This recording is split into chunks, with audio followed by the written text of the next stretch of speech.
ধর্মের বেশে মোহজারে এসে ধরে, অন্ধ সেজন মারে আর শুধু মরে। কথায় আছে, কে বলেছিল? রবীন্দ্রনাথ ঠাকুর।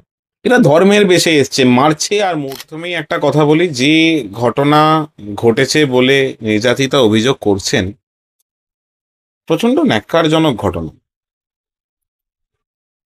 উনি এফআইআর করেছেন, সব থেকে বড় কথা, ওনার সাথে অত্যাচার হয়েছে অত্যাচার হয়েছে অত্যাচার হয়েছে বলে লাইমলাইটে আসছেন না উনি। উনি এফআইআর করেছেন, আইনের কাছে গেছেন, আইনের দ্বারস্থ হয়েছে। এবারে তাদের বক্তব্য হচ্ছে উনি একটি ধর্মের সন্ন্যাসী, তাই জন্যে ওনার পক্ষে করা সম্ভব না। আমরা এর আগে রাম রহিম, বাবা রাম রহিম দেখেছি, এরকম নানা উদাহরণ দেখেছি। সামনে ধর্মকে, এরকম নানা সিনেমাও বেরিয়েছে, ধর্মকে সামনে রেখে অধর্মের কাজ, ধর্মের আড়ালে অধর্মের কাজ। খুবই ন্যাক্কারজনক ঘটনা, কোর্টে গেছে। আশা করি বিচারের বাণী নীরবে নির্ভীতে কাঁদবে না, এই আশা রাখতে পারি। এবং যে নির্যাতিতা আছে তাকে বলতে পারি, সরকার তার প্রতি যে জোর জুলুম অন্যায় হয়েছে, সরকার তার পাশে থাকবে, তৃণমূল দল হিসেবে তার পাশে থাকবে নৈতিকভাবে। এখানে কোনো রাজনৈতিক অ্যাঙ্গেল আমরা খুঁজছি না, কিন্তু আমরা রাজনৈতিক অ্যাঙ্গেল একটা জায়গাতেই খুঁজে পাচ্ছি বারবার। কোথাও বিচারপতি চলে আসছেন একটি দলে, তাদের রায় মানে যে ধরনের রায়, সেই রায়তে এটি পক্ষপাত তুষ্ট একটা ব্যাপার অনেকেই বলছে, সেইগুলো একটুখানি বিবেচনা করে দেখা দরকার, মানুষের বোঝা দরকার। একটি পার্টি, যারা রাজনৈতিকভাবে একটি দল, তারা রাজনৈতিক ক্ষমতার বলে নানা রকম এজেন্সিকে তাদের হাতের মুঠোয় নিয়ে এসছে। ফলে আমরা দেখেছি, এটি মন্দিরের রায় দেওয়ার পর তারা চলে যাচ্ছে আপার হাউসের এমপি হয়ে, লোয়ার হাউসের এমপি কন্টেস্ট হচ্ছে, নানা রকম। এগুলো খুব বেদনাদায়ক, জানো তো। ভারতবর্ষে রাজনীতি সব থাকবে, বিরোধী থাকবে, শাসক থাকবে, বাকবিতণ্ডা থাকবে, দোষ থাকবে, মানে আমি ওকে দোষ দেবো, আমাকে দোষ দেবে, চেল্লামিল্লি থাকবে, এগুলো ঠিক আছে, এগুলো পার্ট অফ ইট। বাট সেখানে এই যে নোংরামিগুলো চলে আসছে, মানে নোংরামি বলছি, রাজনীতির যে গরিমা নষ্ট হচ্ছে, সেগুলো খুবই দুঃখদায়ক। এরকমও খবর সামনে এসছে, নির্যাতিতার পরিবারের একাধিক তারা বিজেপির সক্রিয় কর্মী ছিলেন। তো এখানে তো দেখা যাচ্ছে সেই গোয়াল ঘরে গুতোগুতির মতো অবস্থায়, বিজেপির একাধিক সক্রিয় কর্মীর হয়েও বিজেপির হাতেই নির্যাতিতা।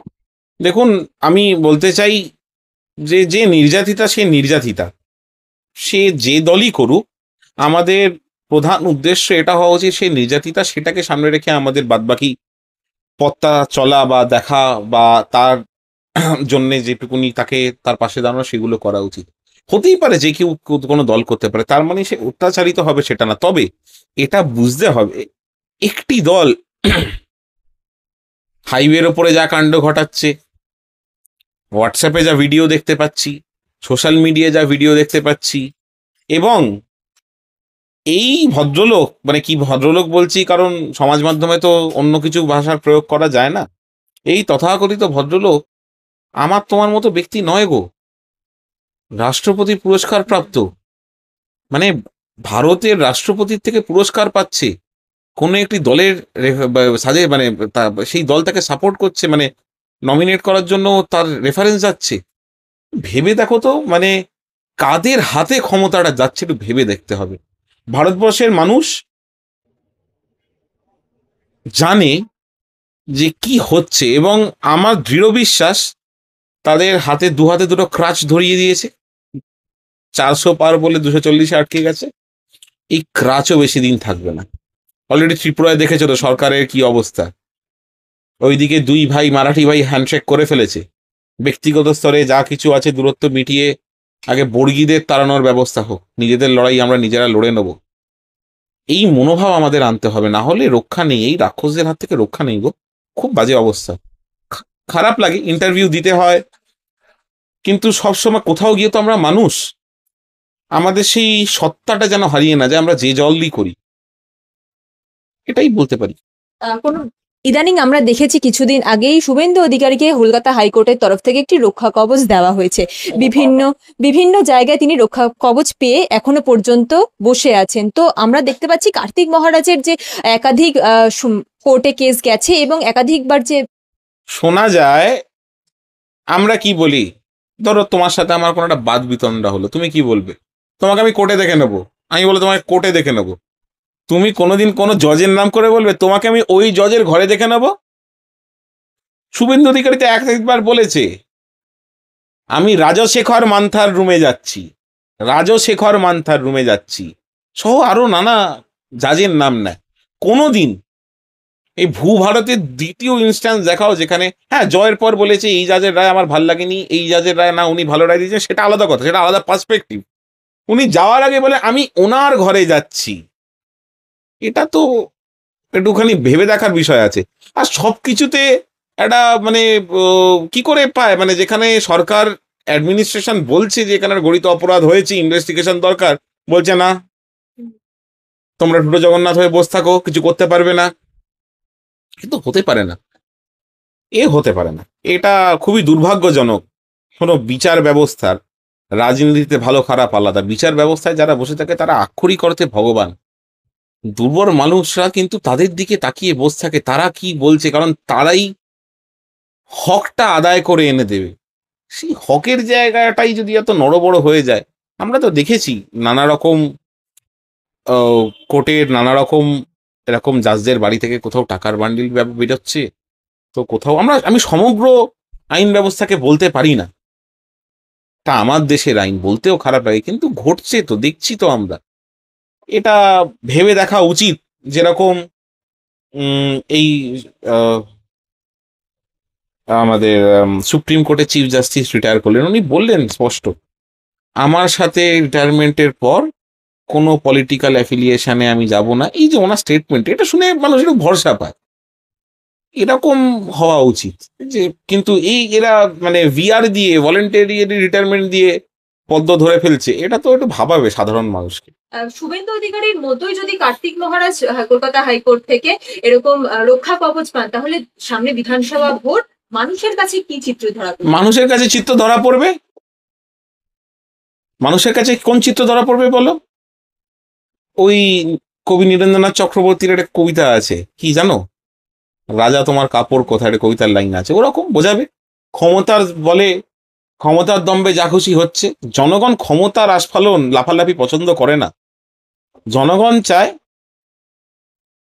আমাদের কাজ করবে, আমাদের পাশে দাঁড়াবে, মানুষ একটু নম্র ভদ্র হবে, বিনীত হবে। এদের তো আস্ফালন, 25টা সিআরপিএফ, 20খানা মেশিন গান, 40খানা স্করপিও, পাড়ার ভোটে 4টে ভোট পায় না, নেতারা পাচ্ছে, পছন্দ করে না এগুলো। আমাদের নেত্রী এখনো মানুষের কুঁড়ে ঘরে ঢুকে যায়, কি রান্না হচ্ছে গো বলে ঢুকে যায়, জঙ্গলের দিকে গেলে রাস্তায় চাষিদের থেকে তাদের সাজেশন নেয়, চা বাগানে দাঁড়িয়ে বাচ্চাদের সাথে কথা বলে, মাদের সাথে কথা বলে। আমাদের ভোট নিয়ে চিন্তা নেই, আমরা সারা বছর পড়াশোনা করি, আমাদের পড়াশোনার আগের দিন একটু সিনেমা টিনেমা দেখলেও চলে, আমরা ওরকম ছাত্র। মানে পরীক্ষার আগের দিন আমরা একটু সিনেমা টিনেমা দেখলে অসুবিধা নেই, কারণ সারা বছর আমাদের পড়াশোনাটা চলে, জনগণের সাথে আমাদের নিবিড় জনসংযোগ আছে। করোনাতে আমরা আনফানে আমরা ছিলাম, করোনায় আমরা ছিলাম, লকডাউনে আমরা ছিলাম। একটা দেখাতো বিজেপির ফ্ল্যাগ নিয়ে 4টে লোক করোনায় বাইরে রাস্তায় বেরিয়ে কলকাতা শহরে সাহায্য করেছে, দেখো, দেখাতে পারবে না তুমি। কিন্তু একাধিক সিপিএম করেছে, স্যানিটাইজারে কাস্তে হাতুড়ে লাগিয়ে দিয়ে লোককে বাড়িতে দিয়েছে। আমরা রাজনীতি করি, আমরাও করেছি, কিন্তু আমরা তৃণমূলের ছবি লাগিয়ে লোককে স্যানিটাইজার দিইনি, এটাই পার্থক্য। মানুষ বোঝে, মানুষ বোঝে, মানুষ বোঝে বলি 1 বছরে এতগুলো বাই ইলেকশন, তার রেজাল্ট তোমরা আমরা পেয়েছি। আর তারপরে তো দেখেছো প্রতিবার আমাদের একটা একটা করে বেশি আমরা সিট পাচ্ছি, একাধিক সিট বেশি পাচ্ছি। তো মমতা ব্যানার্জির সাথে মানুষের যোগাযোগ যেন সেই 1984 সালে জায়ান্ট কিলার নাম হয়েছিল, অত্যন্ত শ্রদ্ধেয় ব্যক্তি সোমনাথ চট্টোপাধ্যায়কে পরাজিত করে উনি জয়ী হয়েছিলেন যাদবপুরের মতো লোকসভা কেন্দ্রে। তো মমতা ব্যানার্জি আজকের প্রোডাক্ট না, trial tested and verified, quality check লেখা থাকে না, প্রোডাক্টটা কোয়ালিটি চেক। এই কোয়ালিটি চেক প্রোডাক্ট হচ্ছে মমতা ব্যানার্জি এবং তার দল। মানুষ জানে, হ্যাঁ আমাদের দলেও কিছু ভালো খারাপ আছে, সেটা অস্বীকার করব না, সব জায়গাতেই থাকে, কিন্তু আমাদের ইন্টেন্টটা সবসময় মানুষের জন্য।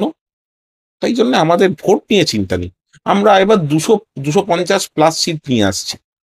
একেবারে তাই। শুভেন্দু অধিকারী থেকে সুকান্ত মজুমদাররা কলকাতার রাস্তায় কন্যা সুরক্ষা যাত্রার অভিযান করেছেন এবং আরে হাতরাসে যাক না, হাতরাসে যাক, লখিমপুর খেরিতে যাক। আমি তোমায় বলছি 2022 বা 23 সোনার পদকজয়ী মেয়েরা, কুস্তিগিররা যন্তর মন্তরে দিল্লিতে বসেছিল। আমিও একটি ন্যাশনাল লেভেলে স্পোর্টসের সাথে জড়িত। আমি তখন গেছিলাম দিল্লিতে, উত্তরপ্রদেশে একটি বুদ্ধা ইন্টারন্যাশনাল সার্কিট আছে, সেখানে একটি রেসে আমি ফেরার পথে তাদের সাথে দেখা করেছিলাম। সেদিনকে ওদেরকে কোনো নোটিশ দিয়ে উঠিয়ে দিয়েছিল, কোনো ভিআইপি মুভমেন্ট ছিল বলে। আমি দেখা করেছিলাম, তাদের কান্না দেখেছি, তাদের কান্না আমি দেখেছি। তাদের পদকজয়ী মেয়েদেরকে বলছে পদক তো 10 টাকায় কিনতে পাওয়া যায়, টাকা ফেরত দিক। ব্রিজভূষণ, ব্রিজভূষণ তো নাম, ব্রিজভূষণ বলছে তার ছেলেকে এবার নমিনেট করলো বিজেপি। এরা মহিলার রক্ষার কথা বলবে? আরে স্ট্যাটিস্টিক্স দেখে নাও, সারা ভারতবর্ষে কোথায় দাঁড়িয়ে আছে বা পশ্চিমবঙ্গ আর কোথায় দাঁড়িয়ে আছে ডবল ইঞ্জিন রাজ্যের সরকার। আমাদের মহিলাদের, আমাদের আমাদের বাঙালি মেয়েদেরকে বলে নর্তকী বলে তথাগত রায়। এরা বলে চিড়ে খেলে বোঝা যায় এরা বাংলাদেশি। আরে বাংলাদেশি বলো তো আমরা? তুমি চিড়ে খাও না? তোমার বাড়ির মা মাসিরা চিড়ে খায় না? তোমার বাড়ির দিদিরা বোনরা বাইরের দেশে, বাইরের রাজ্যে নাচতে, নেচে টাকা অর্জন করতে যায়? আমি নাচকে ছোট করছি না। এই যে দেখানো পার্সপেক্টিভটা, এই যে ন্যারেটিভ সেট করছে পশ্চিমবাংলাকে দূষিয়ে দেওয়ার, তার আমরা তীব্র বিরোধিতা করি এবং সেই বিরোধিতা ভোট বাক্সে প্রতিফলিত হয়, জানবে? সেই বিরোধিতাই ভোট বাক্সে প্রতিফলিত হয়। তাই জন্যই ওরা শেষ হয়ে যাচ্ছে। সিপিএম এর ভোটটা যদি ট্রান্সফার না হয়, এরা শেষ হয়ে যাবে।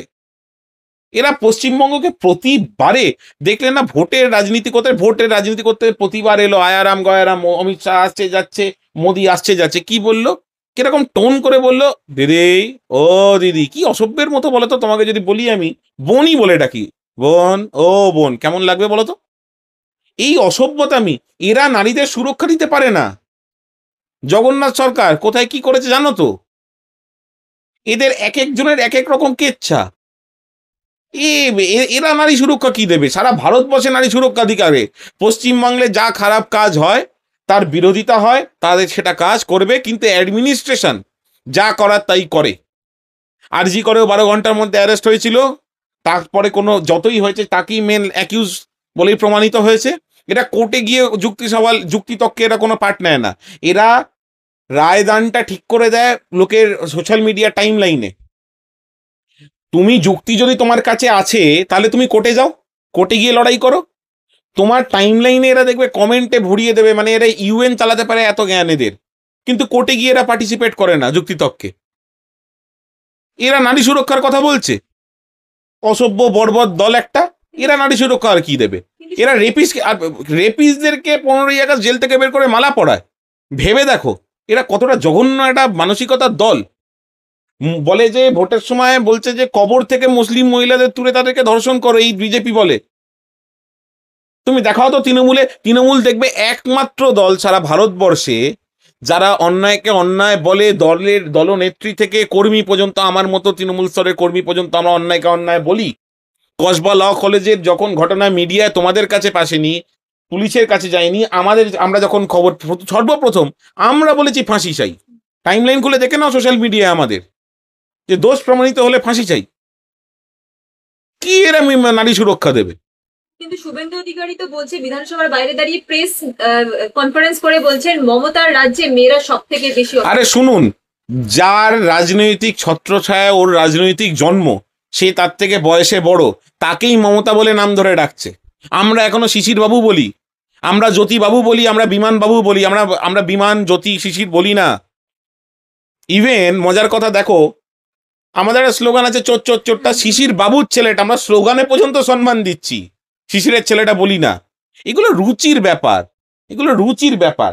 সব সময় বলবে আমি সতীশ সামন্ত, সুশীল দ্বারা, অজয় মুখার্জি, মাতঙ্গিনী, কুমুদিনী ডাকুয়া, মাতঙ্গিনী হাজরা, পাড়ার আমি জেলার লোক। আরে আমিও বলতে পারি, আমার স্ট্রিটে থাকি, রাজা রামমোহন রায়, বিদ্যাসাগর, ঈশ্বরচন্দ্র বিদ্যাসাগর, তারপরে আমাদের ভগিনী নিবেদিতা, রামকৃষ্ণদেব, শ্রীমা, এনাদের পাড়ার আমি ছেলে। তাহলে আমার শব্দ 7 গুণ মাপ, আর আমি সব গুণে পরিপূর্ণ? কি ছ্যাবলামি হচ্ছে এসব? ভেগবাজ বাতেলাধারী শুভেন্দু। ও বলেছে না যে 26-এ সব মুসলিম এমএলএদের বের করবে, 26-এ ওকে ছুঁড়ে ফেলে দেবে জনগণ, বঙ্গ উপসাগরে ফেলে দেবে। মিলিয়ে নিও আমার কথা। সেই জন্য কি বিজেপি ভোটটা কম পাচ্ছে প্রত্যেকটা উপনির্বাচন থেকে শুরু করে? আমি তো সেটাই বলছি, এদের না আছে ঢাল, না আছে তরোয়াল, এরা হচ্ছে নিধিরাম সর্দার। আমি তোমাকে হরফ করে বলতে পারি, কেন্দ্রীয় সরকার যে সিকিউরিটি পায় তারা দেশের সেবার জন্য এসছে, এই বাঁদরদের সেবার জন্য আসেনি। এই সিকিউরিটি সরিয়ে নিক, জনগণের কাছে ওরা যাক, আমরাও যাবো। আমাদের যে নেতা মন্ত্রীদের সিকিউরিটি আছে তারা নেতা মন্ত্রীদের সিকিউরিটি ছাড়াই যায়, দেখবে সিকিউরিটি থাকে কিন্তু তাদেরকে ঘিরে আছে ওরকম ব্যাপার নেই। যারা Z+ পায়, তারা Z পায়, তাদের ব্যাপারটা আলাদা, তাদের একটা বাঁধনের মধ্যে থাকতে হয়, সেটা আলাদা কথা। আমি জেনারেল নেতাদের কথা বলছি, 2 আনা 4 আনা নকুল দানা এদের সিকিউরিটি ঘিরে থাকে। দেখেছো এই যে কৌস্তব বাগচি হসপিটালে গিয়ে থ্রেট করছে, আমি মানছি তোমার কর্মীর যদি পরিবারের কেউ মারা যায়, সেখানে যদি গাফিলতি থাকে, তুমি কোর্টে যাও, কেস করো, তুমি তো উকিল, তুমি তো ন্যায়ালয়ের একটা পার্ট, তুমি গিয়ে রাত্রিবেলা থ্রেট করছো, গালিগালাজ করছো। এই তো এদের চরিত্র। ক্ষমতার দম্ভে এরা অন্ধ হয়ে গেছে। যেদিনকে ক্ষমতা যাবে এদেরকে জনগণ অন্ধ করে দেবে। এই রঙিন চশমা ওদের যেদিনকে খুলবে, সারা দুনিয়াটা ওদের কাছে সাদা কালো হয়ে যাবে। তাহলে কি এই যে যেটুকুনি ভোট আমরা দেখেছি গত লোকসভা ভোটে, যেটুকুনি ভোট বিজেপি পেয়েছে, সেটা কি বলতে চাইছো যে হিন্দুত্বের যে একটা রঙিন চশমা কিছু মানুষকে তারা পরিয়ে রেখেছে বলেই এইটুকুনি ভোট পেয়েছে? না হলে কি এইটুকুনি ভোট তারা পেতো না? পেতো না তো, পেতো না তো। ধর্মের বেশে মোহজারে এসে ধরে, অন্ধ সেজন মারে আর শুধু মরে, কথায় আছে। কে বলেছিল? রবীন্দ্রনাথ ঠাকুর। এরা ধর্মের বেশে এসছে, মারছে আর মরবে। এখন মারছে, কিভাবে মারছে? পেট্রোল, ডিজেল, এলপিজি, জেনারেল ট্যাক্সের স্ট্রাকচার, জিএসটি, মারছে লোককে। মরতে বাধ্য, আজ নয় কাল মরতে বাধ্য। অমর কেউ না, কিন্তু এরা মরবে, জনগণের কাছেই মরবে, লিখে নিন। শেষ প্রশ্নে যাব। 2026 বিধানসভা ভোট আর কয়েকটা মাসের প্রায় ব্যবধান। দুর্গাপুজো গেলেই ভোট প্রায়, গেলে একেবারেই ভোটের দামামা বেজে যাবে। তো সেক্ষেত্রে শুভেন্দু অধিকারী প্রধান বিরোধী দলনেতা এখনো পর্যন্ত, এবং সুকান্ত মজুমদারকে কি বার্তা দিতে চাইবে? প্রধান থেকে ফরমার হয়ে যাবে, প্রধান থেকে ফরমার হয়ে যাবে, লিখে নিও। ওদের মধ্যেই তো দলাদলি। শ্রমিক বাবুকে কেন করেছে? পুরনো, দেখছো না দিলীপ বাবুকে পাশে বসিয়ে করাচ্ছে। এরা লক্ষ্য করো, বিদায় সভাপতি ছিল সুকান্ত বাবু, হলেন শ্রমিক বাবু, পোস্টার কার? খালি শুভেন্দুর। নোটিস করেছো? কি বোঝায়? পরিষ্কার। অভাগা যেদিকে যায় সাগর শুকায় যায়। অভাগাটা 19-এ আমাদের ছিল, আমরা শুকিয়ে যাচ্ছিলাম। অভাগাটাকে চলে গেছে, দেখো ওরা শুকিয়ে যাচ্ছে। 2026 তৃণমূল রুটি কাপড়া মাকান। আমাদের বিগত বছরে যা যা পালন করার কথা, সেই কথাবর্গ কতটা বাস্তবে প্রয়োগ হয়েছে, এইসব খতিয়ান নিয়ে জনগণের কাছে যাব। যার যার ধর্ম শেষে পালন করবে, কোনো ধর্ম কোনো ধর্মকে আঘাত করবে না। এই সমাজ গড়ার বার্তায় বাংলা ও বাঙালিকে বাঁচানোর জন্য, বাংলা শিক্ষা, কৃষ্টি, সংস্কৃতি এইগুলোকে বাঁচানোর জন্য আমরা মানুষের দ্বারে দ্বারে যাব। এরপরে মানুষ ঠিক করবেন, এবং আমরা দৃঢ় বিশ্বাস আমরা এবার 250 সিটে আমরা জয়ী হতে চলেছি।